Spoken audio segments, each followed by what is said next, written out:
Hi boys and girls.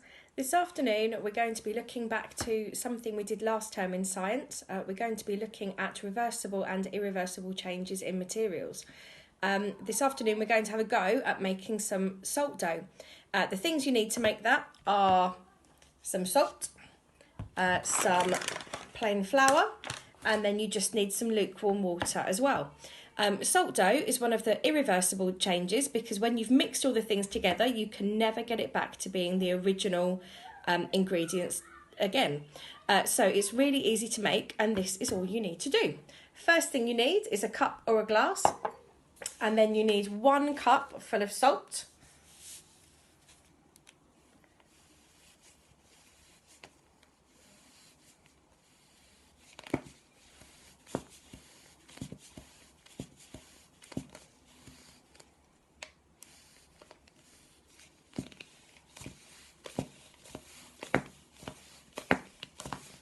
Nearly there.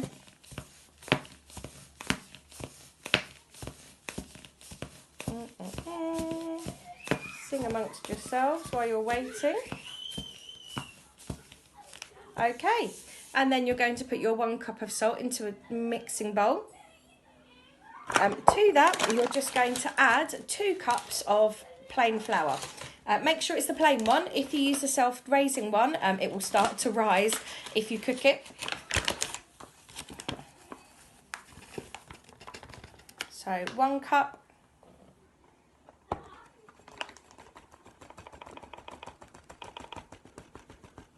And 2 cups.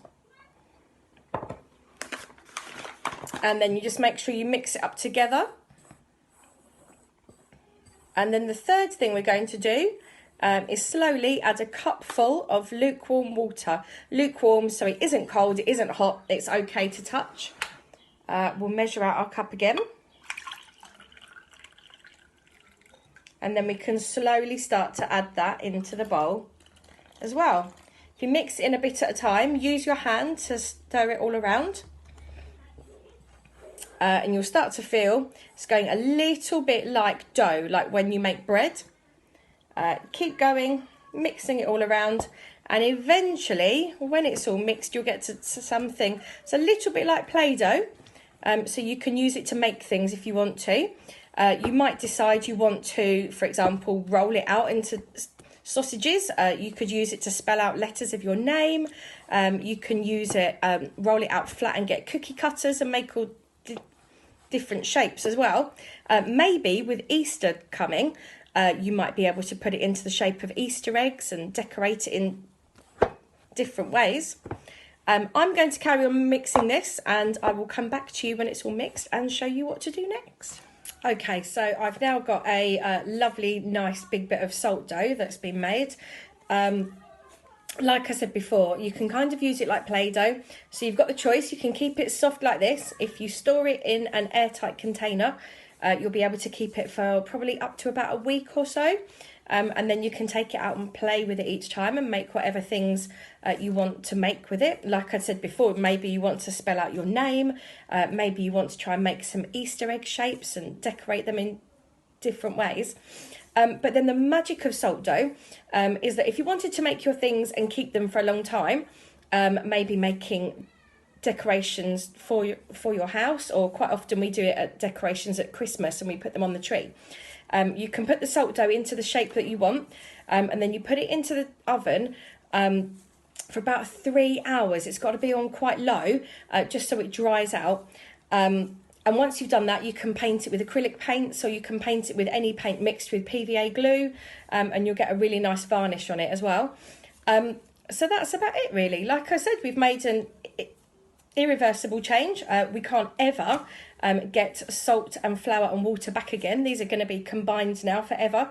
I wonder if anybody can have a go at making salt dough at home, and add some videos or pictures of any of your creations that you've made. Have fun. Thanks a lot. Okay, so what are we going to make this afternoon? So, this afternoon we are making a Stone Age cup with salt dough. That's right.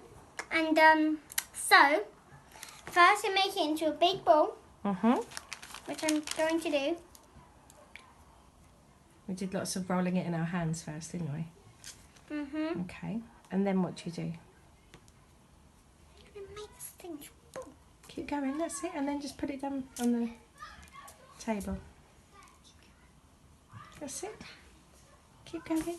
Just gonna do it. Millie, you do it a bit more. Keep rolling.